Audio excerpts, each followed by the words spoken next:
show up, don't come out, don't start caring about me now.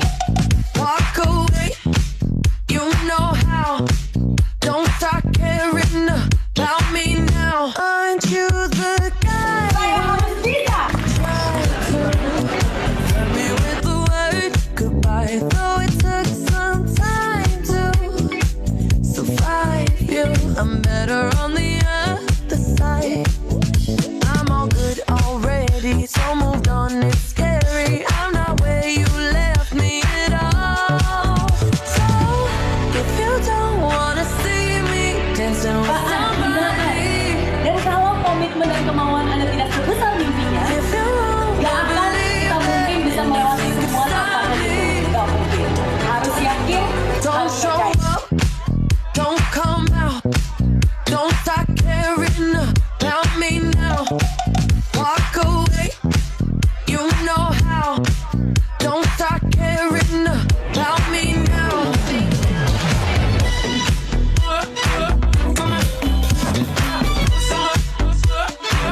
Don't start now.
Ya, selamat pagi Bapak dan Ibu sekalian.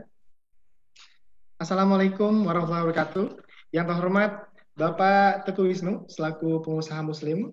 Yang terhormat juga Bapak Haji Puspawardoyo, owner Wong Solo Group. Yang terhormat Ibu Reni Sitawati Siregar, CEO PT Nusantara Kart Semesta atau NCS dan Ketua Sales Director Indonesia. Yang terhormat moderator Ibu Sendiliana SIK MIKOM, dosen Fakultas Ilmu Komunikasi Universitas Said Jakarta, dan Kepala Humas juga Promosi Majalah Gontor. Yang terhormat juga rekan-rekan media dan para peserta webinar atau talk series pada volume 2 pagi hari ini. Pada pagi hari ini, kami dari Asosiasi Franchise Indonesia dan Neo Expo Promosindo kembali menyapa Bapak Ibu wirausaha di Indonesia. Bagi kami, kesehatan tetap menjadi prioritas utama. Dengan demikian, sebagai penyelenggara pameran wirausaha, sungguh menyadari bahwa sampai jangka waktu yang belum ditetapkan, promosi melalui sarana pameran tidak mungkin kami lakukan. Walaupun demikian, kami tetap senantiasa semangat ingin menyemangati komunitas wirausaha nasional.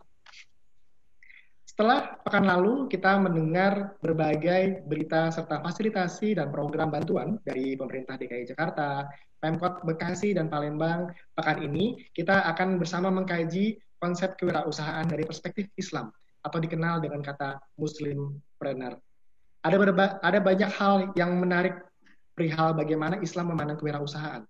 Muslimpreneur secara singkat adalah konsep berwirausaha halal thayyiban, karena nilai yang dianut adalah perilaku jujur dan amanah sebagaimana perilaku teladan Nabi Muhammad SAW. Dari berbagai kajian mengenai Muslimpreneur, kita diingatkan kembali bahwa berbagai khazanah nilai keislaman yang sungguh kaya juga dalam lingkup kewirausahaan. Tanpa berpanjang lebar, mari kita memulai sesi ini dengan mengucapkan doa. Anda yang Muslim bisa bersama saya membacakan basmalah, sedangkan Anda yang beragama dan keyakinan lain dapat menyesuaikan sesuai agama dan kepercayaan Anda masing-masing. Bismillahirrahmanirrahim. Ya, hadirin sekalian, The Game Changer Entrepreneurship hendak memberikan narasi perubahan agar wirausaha dapat beradaptasi pada konsep-konsep yang sustain. Salah satunya adalah Muslimpreneur, kewirausahaan Islami. Acara hari ini akan dibagi menjadi 3 sesi dengan 3 pembicara yang kita semua pasti telah mengetahuinya. Yang pertama ada Bapak Teguh Wisnu, pengusaha Muslim, kemudian ada Bapak Haji Puspawardoyo, owner Wong Solo Group. Yang ketiga ada Ibu Reni Sitawati Siregar, CEO PT Nusantara Karya Semesta atau NCS dan juga Ketua Sales Director Indonesia. Acara pagi hari ini dipandu oleh moderator, kami undang Ibu Sandy Liana SIK Emikom, dosen Fakultas Ilmu Komunikasi Universitas Sahid Jakarta, dan Kepala Humas juga Promosi Majalah Gontor. Mari bersama-sama kita simak acara pagi hari ini. Untuk selanjutnya, kami serahkan ke Ibu Moderator, Ibu Sandy Liana SIK Emikom. Kami persilakan. Baik, terima kasih banyak Mas Freddy dari penyelenggara acara webinar yang sangat menarik hari ini dan insya Allah berkah dan banyak membawa manfaat buat kita semua pada hari ini. Amin. Perkenankan saya Sandy Liana hari ini akan memandu sesi sharing kita, diskusi kita pada hari ini dalam rangkaian acara webinar yang diadakan oleh Neo Expo dengan tema Muslimpreneur. Dan alhamdulillah telah hadir pada hari ini narasumber hebat, narasumber yang kita banggakan, yang insya Allah bisa jadi inspiratif bisa jadi inspirasi sumber inspirasi bagi kita semua untuk tetap berusaha dan lebih semangat berusaha walaupun di masa yang sedang sulit saat ini yang semua tentunya kita rasakan bersama.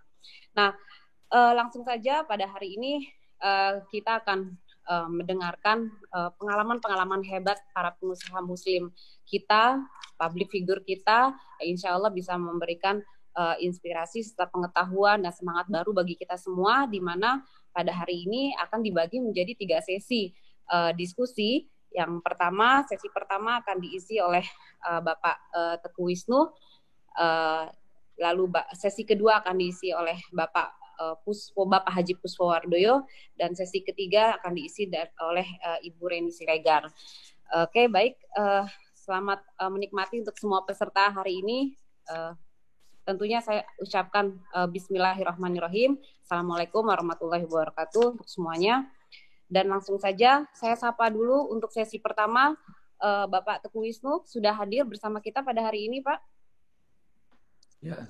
Halo. Sudah, Mbak Sandy. Baik, ya. suara saya jelas ya, Pak Wisnu ya. Jelas. Oke, Mbak baik. Sandy. Saya agar lebih akrab dengan kita semua. Di pantai. Oke, baik, kedengeran jelas. Insya Allah kedengeran jelas. Ya, agar lebih akrab dengan kita semua, boleh saya panggil Bang Wisnu? Mohon maaf. Oke. Boleh, adik juga Ya, boleh. Saya Bang paling Wisnu. muda kan di sini. Iya ya. Masih saya yang paling muda sepertinya, Bang. Oh gitu.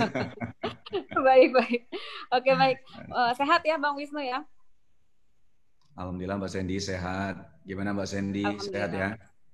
Alhamdulillah sehat. Mudah-mudahan Bang Wisnu sekeluarga, istri, anak semuanya sehat semua juga. Kemarin baru ada kurang sehat anak juga ya, Mas Wisnu, Bang Wisnu ya. Mudah-mudahan sehat sekarang, sudah sehat semuanya. Baik Bang Wisnu, terima kasih waktunya sudah bisa bergabung diskusi bersama kita mengenai dengan tema Muslimpreneur. Nah, di mana kita akan sharing ya, sifatnya sharing session ya Pak Wisnu, tentunya yang bisa memberikan motivasi lagi bagi kita semua mengenai bagaimana sih kira-kira menjalankan usaha saat ini, dan tentunya bagaimana mengembangkan dan bagaimana bisa tetap semangat gitu ya, memberikan kontribusi yang positif kepada umat khususnya. Nah, dan seperti kita ketahui bahwa Muslimpreneur atau penggiat usaha dari kalangan Muslim, tentunya kita berusaha tentunya berlandaskan kaidah dari Al-Quran dan hadis kan gitu. Tentunya dari semua nilai-nilai keislaman. Nah, mungkin bisa di-sharing Pak Wisnu bagaimana sampai tetap berkembang sampai saat ini usaha dari Bang Wisnu ya. Nah, silakan mungkin para peserta semuanya bisa mendengarkan. Untuk tema kali ini Bang Wisnu akan sampaikan mengenai berkreasi di dunia animasi ya, untuk tayangan positif dan bermanfaat. Benar ya Bang Wisnu ya? Oke. Benar Bang? Benar ya, dimana mungkin saya sampaikan sekilas bahwa Bang Wisnu sekarang aktif mengembangkan usaha di bawah payung Garis 10 Corporation, benar ya Bang Wisnu ya, perusahaan yang bergerak dalam bidang pengembangan konten dan mengelolanya Dan tentunya mungkin nanti untuk lebih jelas lagi akan dijelaskan oleh Bang Wisnu ya. Dimana kalau teman-teman peserta semua udah tahu Bang Wisnu dari dulu public figure ya kan. Dan alhamdulillah public figure yang bisa dijadikan contoh yang baik buat kita semua. Baik, kalau gitu silakan langsung saja Bang Wisnu untuk menyampaikan kepada kita semua materi hari ini. Dipersilakan Bang Wisnu. Terima kasih Mbak Sandy. Bismillahirrahmanirrahim. Assalamualaikum warahmatullahi wabarakatuh. Waalaikumsalam warahmatullahi wabarakatuh. Alhamdulillah. Pertama saya juga mau mengucapkan salam hormat sebesar-besarnya kepada guru-guru saya di sini ya, Pak Puspo dan Bu Reni. Selamat pagi Pak Puspo, Bu Reni. Masya Allah nih, seharusnya saya jadi dengar saja nih, mendengar ilmu-ilmu dari Bu Reni, dari Pak Puspo ya. Saya di sini mungkin sekedar sharing apa yang sudah saya lakukan bersama teman-teman sejauh ini gitu ya. Dan mudah-mudahan ada manfaatnya, mudah-mudahan. Nah, tadi Mbak Sandy sudah menyampaikan bahwa judul yang mau saya sampaikan hari ini yaitu berkreasi di konten animasi yang bermanfaat dan positif ya. Karena saya mau menyampaikan ini karena memang background saya kan tadi Mbak Sandy sudah sampaikan bahwa memang dari dunia entertainment. Nah, dunia animasi ini masih termasuk dari dunia entertainment. Tapi ada beberapa poin yang saya ingin sampaikan di sini. Nah, nanti mudah-mudahan mungkin lebih jelas kalau saya share screen dari slide saya ya, Mbak Sandy ya. Saya izin share silakan. Ya, silakan. Oke, ini saya dari host mungkin ya, mengizinkan untuk ini. Ya, silakan host. Sudah bisa share konten, Bang? Ya, silakan. Bentar.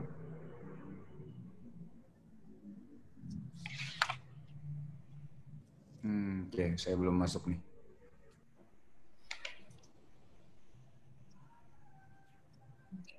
Udah masuk Mbak Sandy?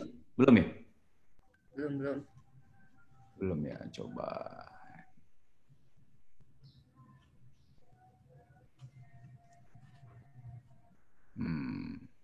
Share screen-nya. Coba di sini. Oh, belum ke share ya.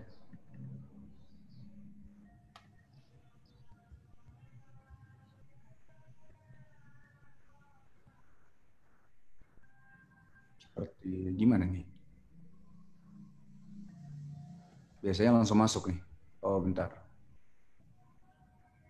Masukin file ya kali ya.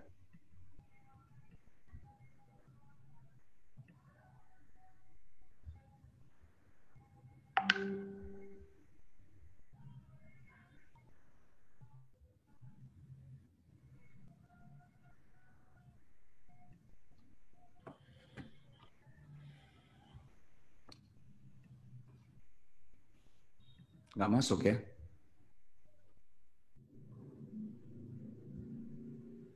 Oke, ini udah masuk Mbak Sandy? Belum ya?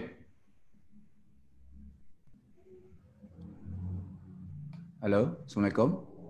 Belum masuk, Pak. Belum masuk ya? Belum masuk. Kenapa belum masuk nih? Harusnya udah masuk ya, langsung masuk ya. Coba saya gini dulu deh. Oke, saya share screen. Basic.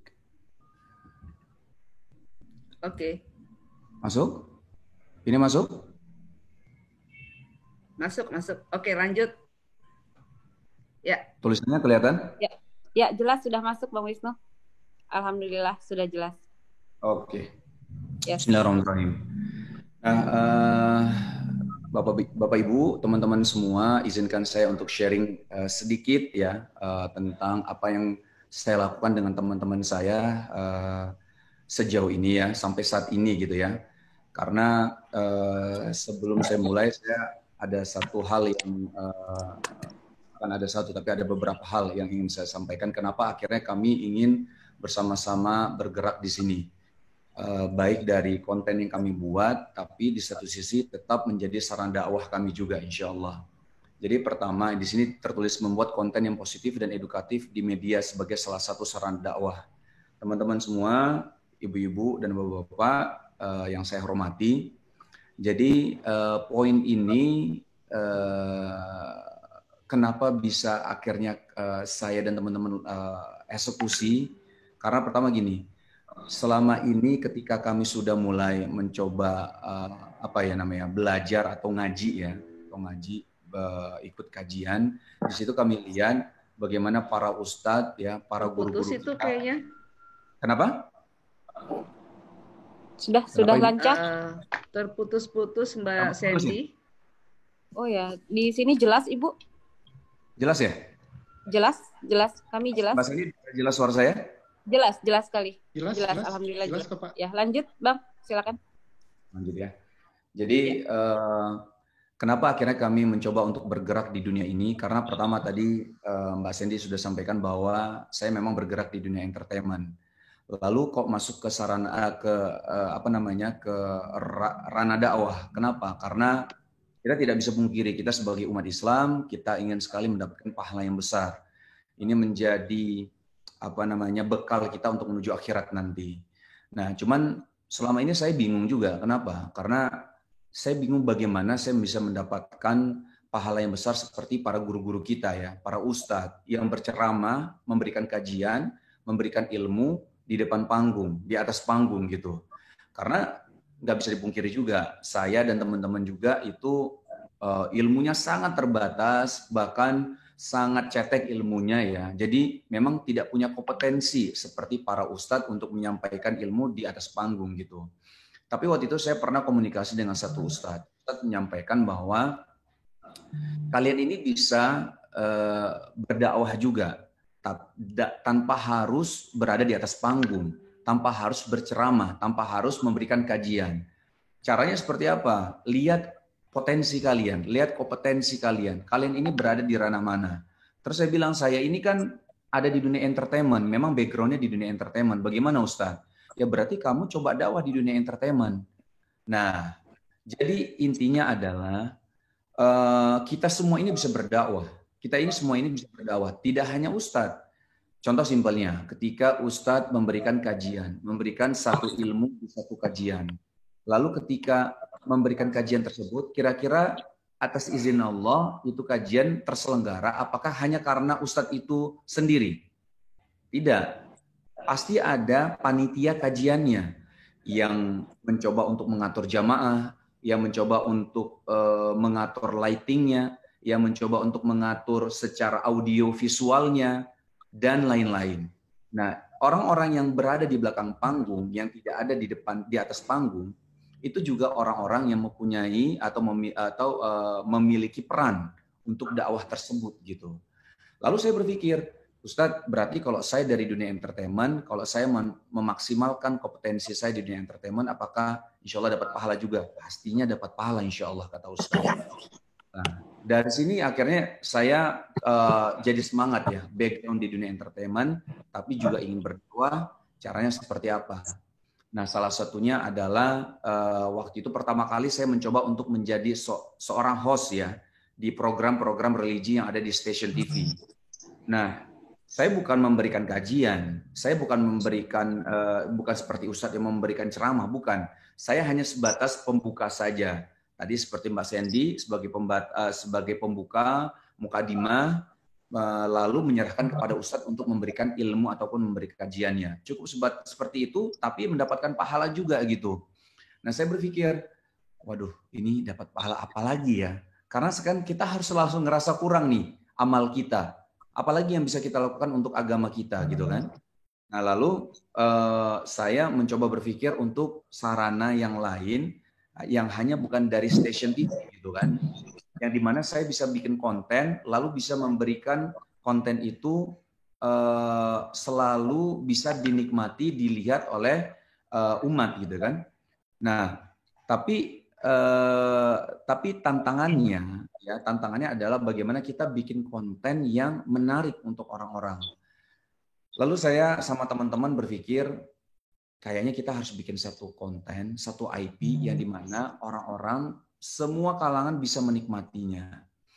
Dan waktu itu ngobrol sama Ustadz, lalu Ustadz menyampaikan bahwa diawali sebenarnya dari dunia anak-anak. Kenapa? Karena semua itu diawali dari anak-anak. Kalau anak-anak yang baik, ya insya Allah nanti gedenya dia mempunyai fondasi yang baik juga insya Allah secara agama dan lain-lainnya gitu kan.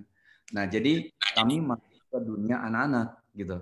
Nah makanya di sini saya bersama teman-teman mencoba untuk membuat satu konten yang positif dan bermanfaat. Kenapa? Salah satu alasannya adalah ibu-ibu, bapak-bapak, kita tidak bisa pungkiri ya. Di setiap konten yang ada, baik di TV, ataupun di platform YouTube, Instagram, dan lainnya, itu ada konten negatif. Itu kita nggak boleh tutup mata loh, itu ada. Itu kita bisa lihat sendiri sekarang gitu kan. Ada konten-konten negatif yang sebenarnya tidak layak disaksikan oleh anak-anak. Ya. Contoh simpelnya waktu itu salah satu konten, dan ini pernah ditegur. Waktu itu orang KPI sendiri ya, Komisi Penyiaran Indonesia. Waktu itu saya pas jadi narasumber bersama salah satu narasumber dari KPI. Dari KPI menyampaikan bahwa ada satu tayangan yang tidak baik, tapi akhirnya lolos kan, maksudnya karena live kalau tidak salah. Itu gara-gara satu tayangan tersebut sehingga mempengaruhi ada anak. Nah, ini cerita orang KPI. Ceritanya gini, ketika ada satu anak, dia ngomong sama ibunya. Dia ngomong sama ibunya kayak gini, ibu, aku pengen jadi seperti dia, gitu. Dia tunjuk yang ada di TV. Ibu-ibu, bapak-bapak, tahu nggak yang ditunjuk itu siapa? Ini mohon maaf ya, yang ditunjuk itu adalah seorang banci, ya, seorang banci. Lalu dia tunjuk dan dia bilang, aku pengen seperti dia karena dia terkenal, dikenal banyak orang, dan dia ya bla bla bla segala macam. Tapi ini miris, ibu-ibu, bapak-bapak. Bagaimana seorang anak yang dia normal, tapi dia pengen menjadi seperti itu, gitu loh. Ini udah keluar dari fitrah kita. Nggak mungkin, saya yakin banget ibu-ibu dan bapak-bapak pasti ingin anaknya normal. Nggak pengen anaknya jadi seorang banci, nggak mungkin, gitu ya. Nah ini tantangan yang ada. Tapi waktu itu memang jadi ditegur KPI tayangan tersebut. Lalu kan memang kita tahu sekarang ya tidak boleh ada yang kebanji-banjian, tidak boleh ada di TV lagi gitu. Tapi sekarang orang-orang atau anak-anak kita itu tidak hanya nonton TV, tapi juga nonton YouTube, gitu kan? Nah nanti saya kasih tahu datanya ya, dari tontonan YouTube berapa orang banyak dan berapa lama tontonan orang-orang itu nonton YouTube. Ini miris sekali karena banyak sekali konten-konten negatif, dan pastinya sensor dari KPI pasti, ya kan? Ini bisa dinikmati orang-orang, dilihat oleh orang-orang dan terutama anak-anak kita. Nah ini bahaya banget nih. Makanya di sini saya sama teman-teman jadi concern sekali dunia ini, dunia konten. Karena apa? Karena background kami memang ada di sini. Nah akhirnya makanya saya bersama teman-teman saya, sama Mas Ari Untung dan Mas Yuda, kami bikin satu perusahaan yang namanya Garis 10. Nanti kita lihat ini Garis 10 ini apa ya. Baik, next-nya.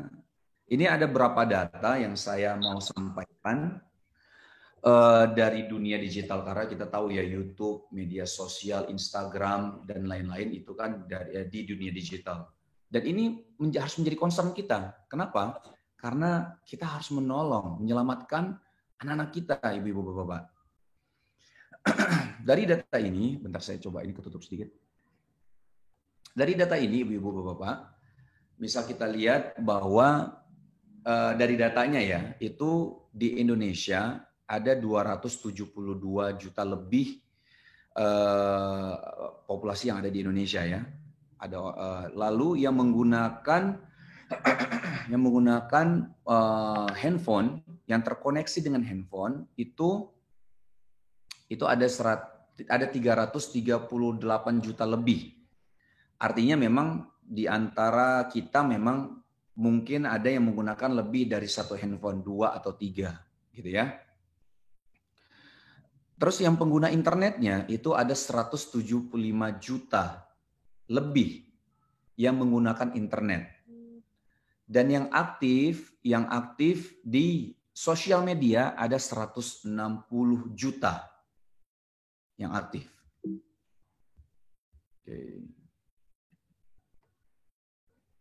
Oke. Ini saya lewatkan dulu. Oke. Ini setiap hari orang-orang yang menggunakan menghabiskan waktunya di dunia digital ya, di dunia media sosial, nanti kita bisa lihat juga.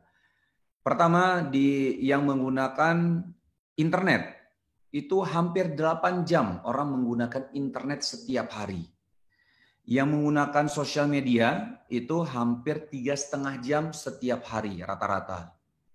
Terus yang nonton televisi itu ada 3 juta lebih. Ini yang mendengarkan musik, menggunakan pelayanan streaming ya, dan yang main game ya, ada 1,5 jam sampai hampir 1,5 jam. Penggunaan internet. Ibu-ibu semua dan bapak-bapak, teman-teman semua, tadi sudah disampaikan bahwa yang menggunakan internet dari berbagai perangkat itu ada 175 juta lebih yang menggunakan. Lalu ini dari persentase ya, orang yang menggunakan dari total jumlah populasi yang menggunakan internet itu ada 64%. Lalu penambahan tiap tahunnya yang menggunakan internet itu ada 17% atau sekitar 25 juta orang setiap tahunnya. Growth-nya. Dan ini tadi sudah saya sampaikan, ada hampir 8 jam orang menghabiskan waktunya menggunakan internet dari berbagai perangkat. Oke, ini hampir sama juga. Kita lewatkan. Oke, teman-teman semua, ini yang menggunakan Google ya, yang mengakses google.com ya untuk mencari apapun. Kita memang nggak bisa pungkiri ya, kita kalau bisa mencari tahu apapun biasanya sekarang menggunakan Google ya. Ini trafficnya tiap bulan itu ya, itu 1,6 miliar trafficnya. Dan rata-rata pengunjungan itu waktunya itu sekitar time per visitnya segini ya. Lalu YouTube, yang menggunakan YouTube. Nah, ini yang jadi concern saya, bentar kepencet. Streaming video, orang yang menggunakan yang nonton YouTube ada per bulannya 651 juta orang.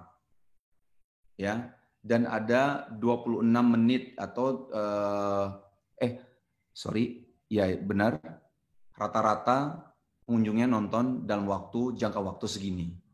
Dan ada yang lain-lainnya, ada Facebook, Tribun, Detik, yang itu saya masukin beberapa yang dari ini ya, link-link yang di Indonesia nih ya. Tribun, Detik, banyak juga yang lihat gitu. Nah, tapi yang paling banyak digunakan, platform yang paling banyak digunakan ya, itu adalah YouTube. Ada 88%. Kenapa akhirnya saya sama teman-teman concern untuk masuk di dunia YouTube? Kenapa? Karena ternyata yang paling dilihat platformnya adalah YouTube. Selain itu ada di bawah ya Facebook, Instagram, Twitter, dan lain-lainnya. Makanya saya dan teman-teman di Garis 10 itu mencoba untuk membuat konten itu kita masuknya ke platformnya YouTube. Oke. Tapi teman-teman semua, ibu-ibu, bapak-bapak, tahu nggak apa yang dihadapi generasi kita nih dan penerus kita dengan segala perkembangan internet dan smartphone yang ada. Ini ada satu video, mudah-mudahan videonya lancar. Bismillahirrahmanirrahim. Kita lihat bersama-sama. Kemajuan teknologi internet dan perangkat telepon pintar seolah tak bisa lagi dibendung. Saat ini perangkat telepon pintar mampu dijejali dengan berbagai aplikasi, mulai dari aplikasi media sosial hingga aplikasi permainan atau games. Baru-baru ini Badan Kesehatan Dunia atau WHO menyatakan kecanduan game termasuk dalam salah satu jenis penyakit gangguan mental.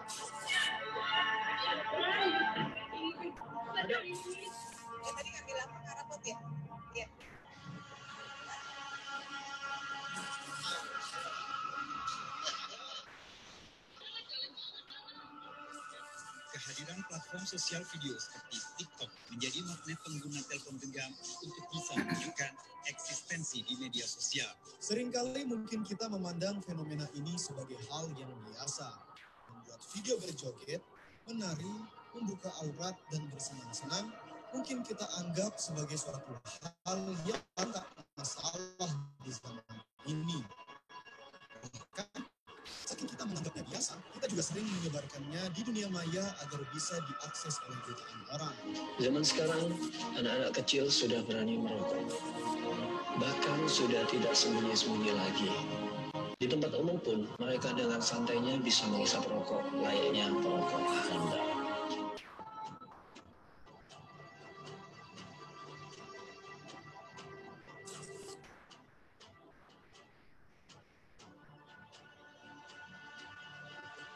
Siswa SD dan SMP nekat memperkosa siswa SMA hingga hamil.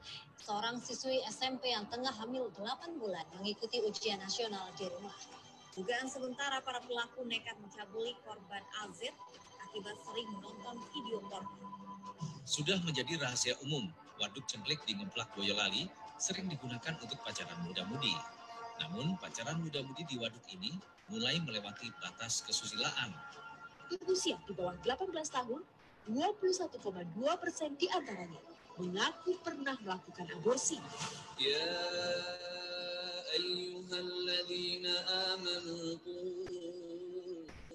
anfusakum wa ahlikum naran waquduhan nas wal hijarah وقودها الناس والحجارة عليها ملائكة غلاظ شداد لا يعصون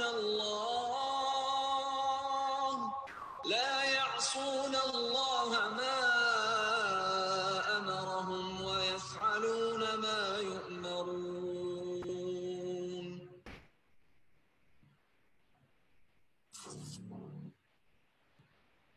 Baik.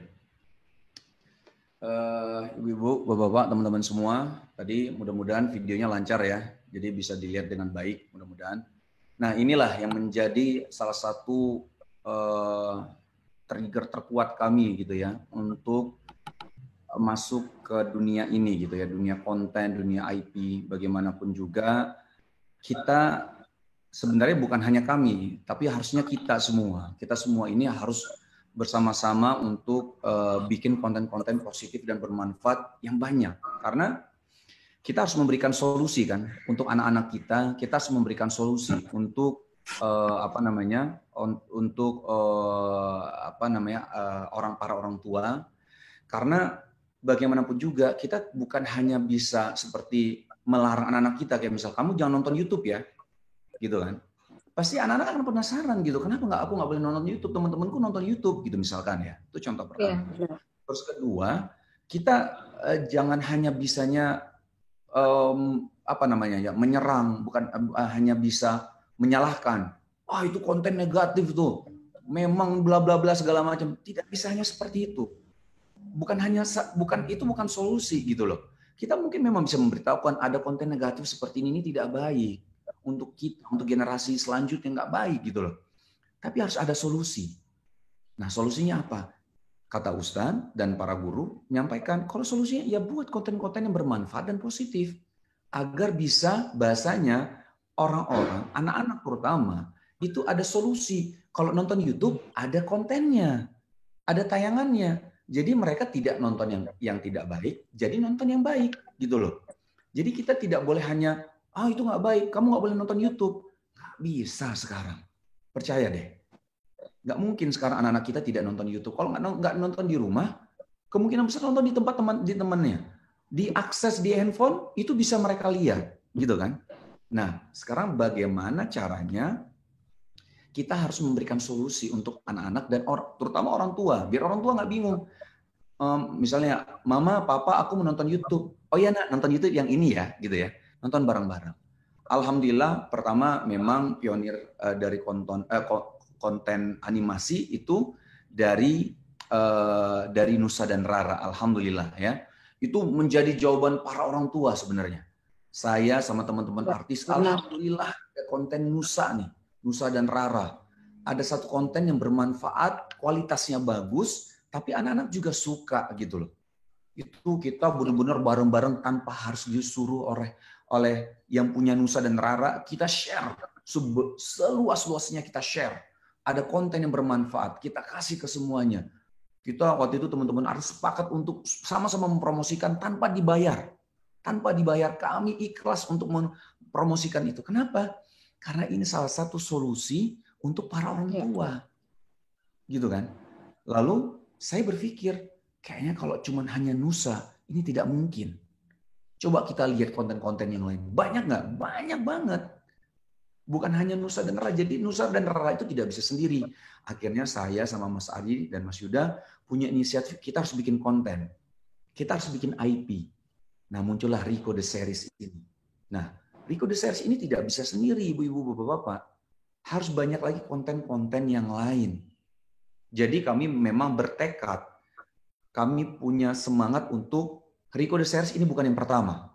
Kami insya Allah bismillahirrahmanirrahim, kami akan lahirkan lagi konten-konten yang lain.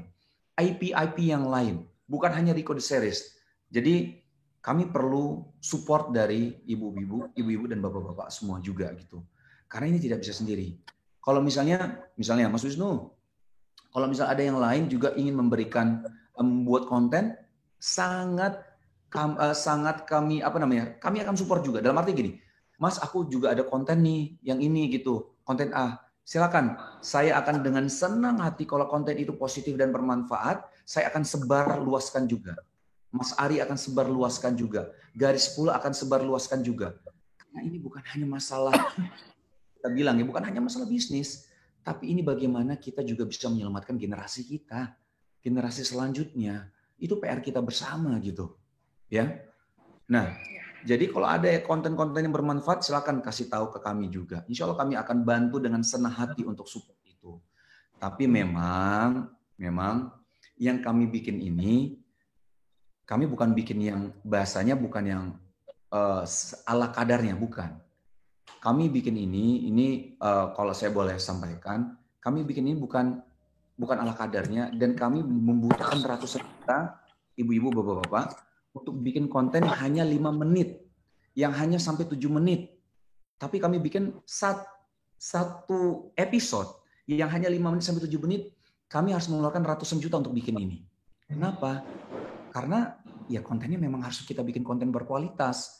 Kami nggak mau ketika kami mengeluarkan konten yang positif dan bermanfaat, lalu ada sarana dakwahnya juga, kami mengeluarkan yang ece-ece, kami nggak mau.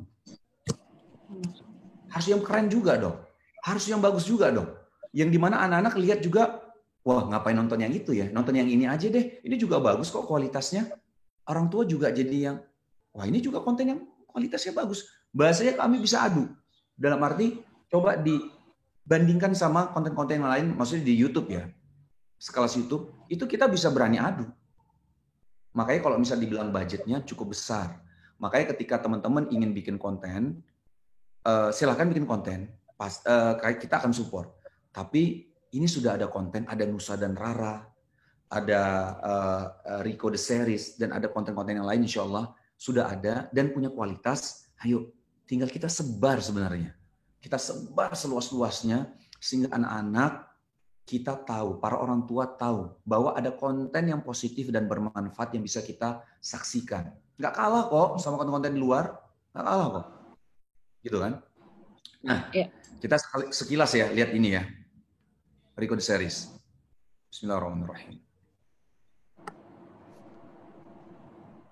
Rico The Series itu adalah salah satu IP dari Garis 10. Perusahaan yang saya bersama Mas Ari Untung dan Mas Yuda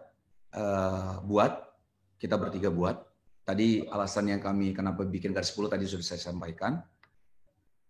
Ini ada Mas Ari dan saya, dan ini ada Mas Yuda. Alhamdulillah Mas ganteng-ganteng ya. Canda-canda. Visi kita memberikan sumbangsi untuk Indonesia menuju bangsa yang maju dan berwibawa melalui karya yang menginspirasi. Ini misi kami,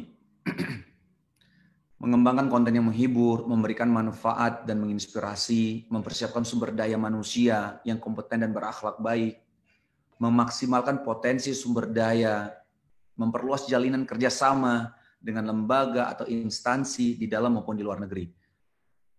Salah satunya ada satu BUMN yang akhirnya bekerja sama kami juga. Nanti saya nggak usah kasih tahu sekarang, nanti insya Allah akan ada di episode kami juga. Bagaimana kami mengedukasi juga, mensosialisasi, yang dimana nanti insya Allah anak-anak juga jadi tertarik. Oh begini caranya ya, oh begini. Jadi kami membuka kerjasama sama siapapun. Ataupun misalkan contoh, Bang, ini kami mau bikin satu IP, tapi kami nggak tahu caranya. Ayo silakan, sama kami dengan tangan terbuka. Ayo kita sama-sama garap, kita bikin IP baru. Tapi memang kalau kami ada syaratnya, harus konten ataupun IP yang pasti bermanfaat dan positif untuk masyarakat banyak gitu ya, terutama untuk anak-anak kami, karena memang kami main segmennya di segmen ini gitu. Insya Allah kami ya, produk kami ini nanti ada animation ya, baik dari 2D ataupun 3D.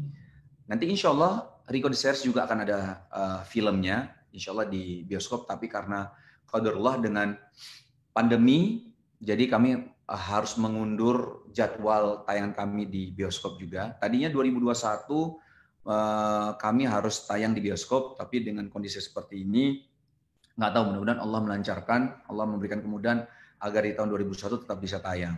Kalau tidak ya berarti di tahun 2022 benar. 2022. Ada event, ada theme parknya insya Allah, dan ada merchandise. Insya Allah. Ini strategic partner kami, Roundbox, Rumah Kisah, dan Hijrah Fest. Sedikit tentang Rico, ibu-ibu bapak. Mungkin ada yang belum tahu, Rico The Series. Ini bisa disaksikan di YouTube channel. Tinggal klik aja Rico-nya R-I-K-O, The Series. Ya. Itu sudah ada 25 episode. Jumat depan berarti 26 episode. Ada 26 episode yang kami buat. Dan seperti yang saya sampaikan tadi, satu episode itu bisa kami habiskan ratusan juta untuk buat konten itu. Kenapa?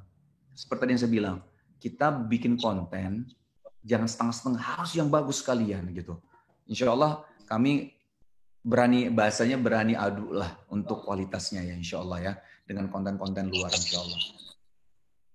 Ini mungkin bisa dibaca bersama-sama ya. Rico The Series adalah yang hiburan mendidik, edutainment, edukasi, dan entertainment, yang selain menghibur juga mengusung konsep ilmu pengetahuan yang bersumberkan pada Al-Quran, Quranic Science dalam setiap episodenya. Rico ada seorang anak yang energik, ya, lalu ada temannya, namanya apa? Nah ini Rico, anak yang energik, ceria, rasa ingin tahu, antusias terhadap ilmu pengetahuan dan sains. Jadi ketika nonton ini bukan hanya agama, tapi dunia sainsnya juga akan diangkat. Jadi anak-anak kita selain belajar agama, juga belajar dunia sains insya Allah. Sekalian belajar ya Bang Wisnu ya. Sekalian belajar harus, karena kan kita konsepnya edutainment ya. Mbak Cindy. Yes. Jadi konsepnya itu edukasi dan entertainment. Ini temannya Rico. Kenapa ada robot? Kita nggak bisa pungkiri anak-anak itu kan imajinasinya tuh begitu luar biasa ya, begitu luar biasa. Jadi kami juga munculkan satu tokoh di sini, namanya Kyo. Ya ini dia tenaga surya, memiliki ya tadi trauma kepada manusia ya. Pemalu sekali, cepat panik, kemampuan hologram yang istimewa, dan lain-lain. Jadi kalau misalnya Rico mau tanya sesuatu, dia tanya Kyo. Kyo nanti akan sampaikan, baik dari sainsnya, Al-Quran, gitu ya. Itu disampaikan oleh Kyo. Nah ini yang tadi saya bilang, kalau ada yang tertarik ingin membuat konten, membuat IP baru, tapi bingung seperti apa, silakan hubungi kami. Ini ada phone number-nya, ada nomor yang bisa dikontak, ada emailnya juga yang bisa kita mungkin nanti insya Allah komunikasi. Mungkin ya itu ya Mbak Cindy ya, maksudnya di satu sisi saya hanya coba untuk sharing. Ini kenapa garis putih akhirnya ada karena ada concern kami bahwa kalau generasi ini kita abaikan, ini bisa bahaya sekali. Ada salah satu ulama terdahulu, Ibnu Qayyim rahimahullah, menyampaikan bahwa salah satu yang membuat anak kita jadi rusak adalah kita mengabaikan anak-anak kita. Jangan sampai kita acuh sama anak kita. Kita harus concern. Bukan hanya untuk anak kita sendiri, tapi untuk anak-anak yang lain. Karena generasi-generasi selanjutnya lah yang akhirnya melanjutkan perjuangan kita gitu. Mungkin itu Mbak Sandy.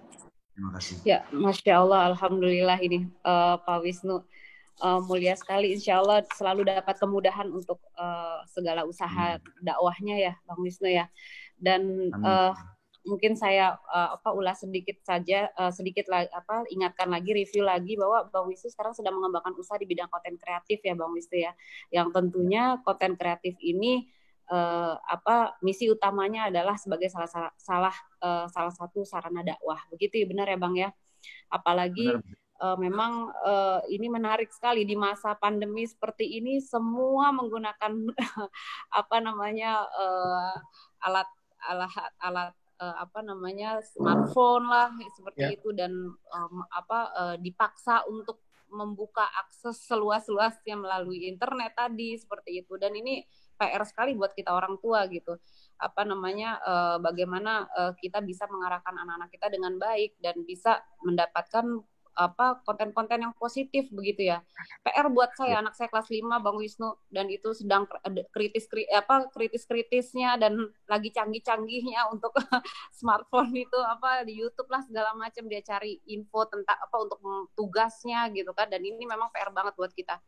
Dan dan yang menarik adalah bagaimana tadi ya dari usaha Bang Wisnu melalui konten kreatif ini dibuat sebaik mungkin dalam bentuk edukasi dan tentunya menghibur ya Bang ya, agar ringan tapi bisa dinikmati oleh siapapun, terutama untuk anak-anak kita seperti itu. Semoga usaha ini banyak yang support, harus terus berkembang ya Bang Wisnu ya. Dan ini menarik Bang, tadi Bang Wisnu sampaikan kalau yang mau belajar silakan. Nah ini mahasiswa-mahasiswa nih sebagai calon penerus Bang Wisnu nanti untuk membuat usaha-usaha konten kreatif itu juga harus perlu diedukasi ya Bang Wisnu ya. Mahasiswa-mahasiswa ya. Iya, makanya mungkin nanti Bang Wisnu bisa sharing dengan mahasiswa-mahasiswa kami nanti ya, bagaimana sih kita membuat konten kreatif tapi yang bernilai moral, yang bertanggung jawab gitu, sehingga ini bisa memberikan masukan yang positif seperti itu ya Bang Wisnu ya. Oke, baik Bang, ini sudah ada yang bertanya, atau Bang Wisnu bisa ikut sampai akhir acara ini Bang?